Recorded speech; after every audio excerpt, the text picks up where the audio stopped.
بسم الله الرحمن الرحيم الحمد لله رب العالمين أشهد أن لا إله إلا الله وحده لا شريك له وأشهد أن سيدنا ومولانا محمدا عبده ورسوله أما بعد فأعوذ بالله من الشيطان الرجيم بسم الله الرحمن الرحيم قل يا أيها الكافرون لا أعبد ما تعبدون ولا أنتم عابدون ما أعبد ولا أنا عابد ما عبدتم ولا أنتم عابدون ما أعبد لكم دينكم ولي دين صدق اللہ مولانا العلی العظیم۔ یہ سورۃ الکافرون ہے۔ یہ سورت، اس کے بارے میں اللہ کے نبی صلی اللہ علیہ وسلم کا یہ فرمان موجود ہے کہ یہ سورت ثواب کے اعتبار سے چوتھائی قرآن کریم کے برابر ہے۔ ایک حدیث میں حضرت عائشہ صدیقہ رضی اللہ تعالی عنہا سے مروی ہے کہ رسول اللہ صلی اللہ علیہ وسلم نے فرمایا کہ نماز فجر کی سنتوں میں پڑھنے کے اعتبار سے قل یا ایھا الکافرون اور قل ھو اللہ احد پڑھنے کے اعتبار سے بہتر ہے۔ بہت سے صحابہ اکرام سے مغرب کی سنتوں میں بکثرت یہی دو صورتیں پڑھنا ثابت بھی ہے کہ پہلی رکعت میں قل یا ایھا الکافرون اور دوسری رکعت میں قل ھو اللہ احد مغرب کی سنتوں میں حضرات صحابہ پڑھا کرتے تھے۔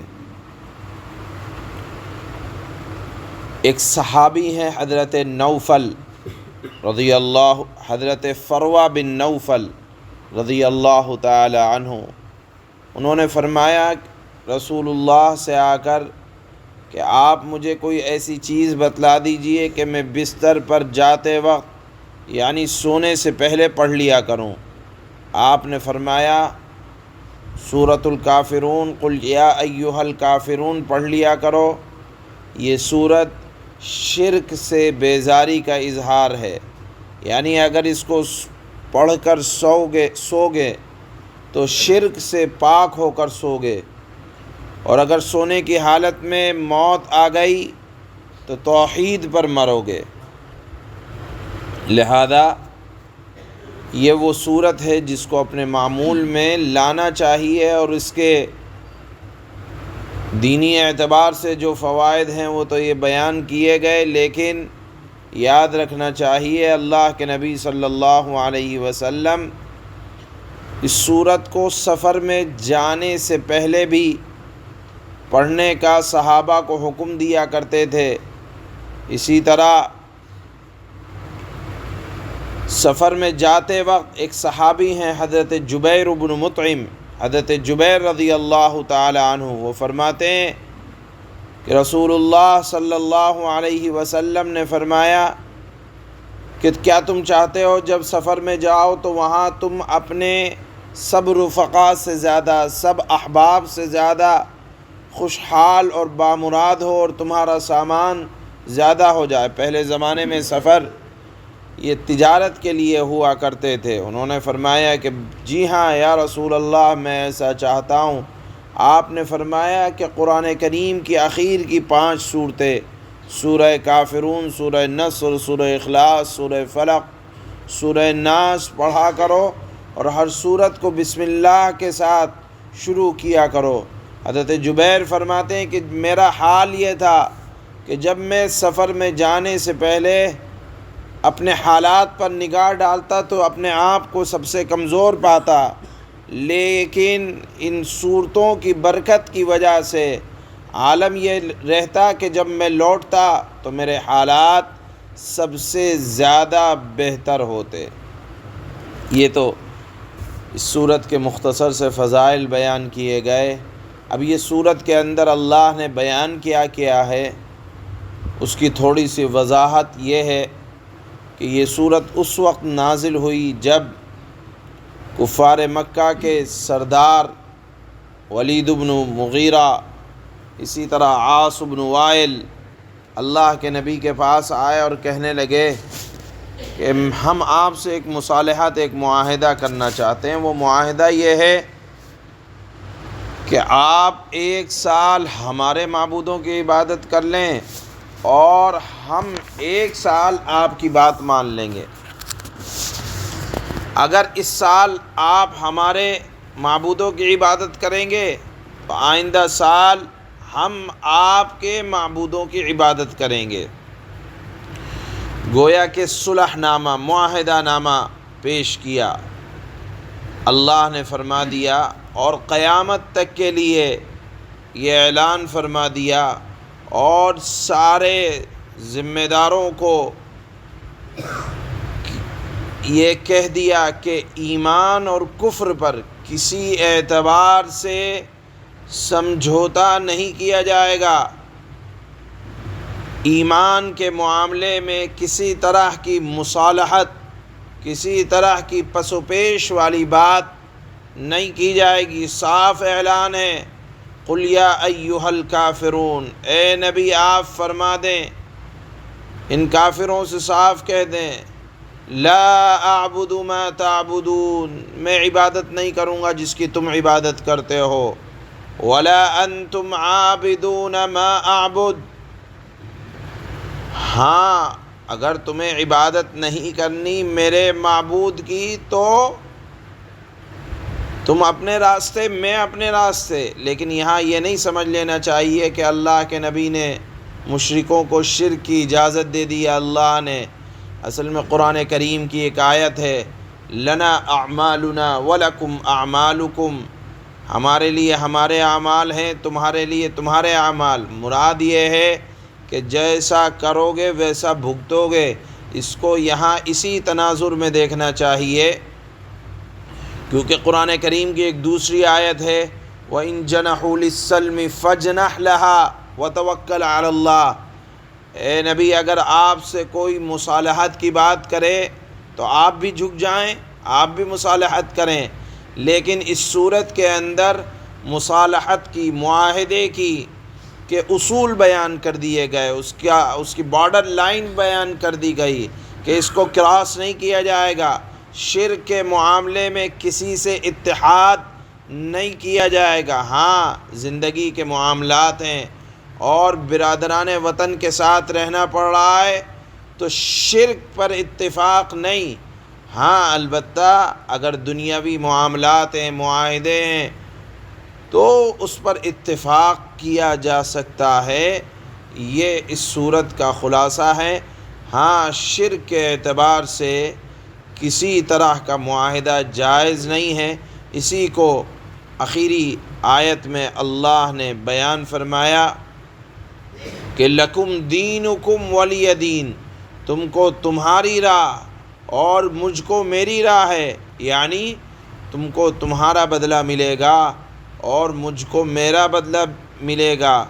جو دین اللہ نے ہمیں مرحمت فرمایا ہے ہم اس پر نہایت خوش ہیں، اور ایسے خوش ہیں کہ جان تو نکلے گی اور ایمان کو نہیں جانے دیں گے۔ اس اعتبار سے ہم اپنے دین پر خوش ہیں۔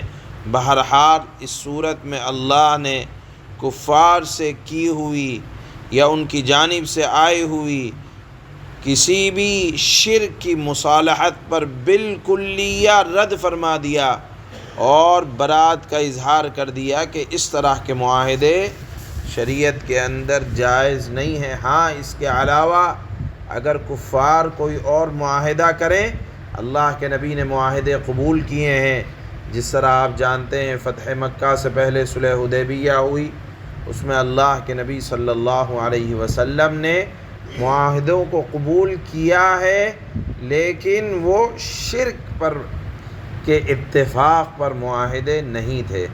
بہرحال یہ مضمون اللہ نے سورۃ الکافرون کے اندر بیان فرمایا، چونکہ بالکلیہ شرک سے اظہار ہے، شرک سے بیزاری کا اظہار ہے اور توحید کا اقرار ہے، اس لیے اس سورت کو چوتھائی قرآن کریم کے برابر ثواب کے اعتبار سے قرار دیا گیا ہے۔ چنانچہ اللہ فرماتے ہیں بسم اللہ الرحمن الرحیم،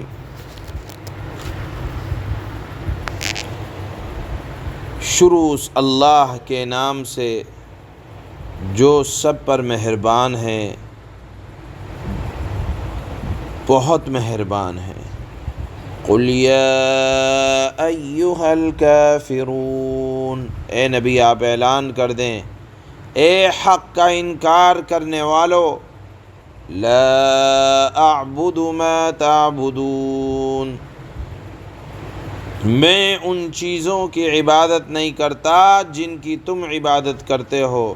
جس طرح ولید بن مغیرہ، عاص بن وائل نے کہا تھا کہ اس سال آپ ہمارے معبودوں کی عبادت کر لیں تو دوسرے سال ہم آپ کے اللہ کی عبادت کر لیں گے۔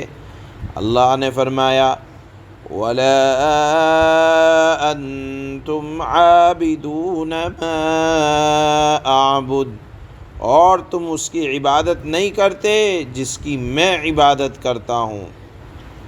وَلَا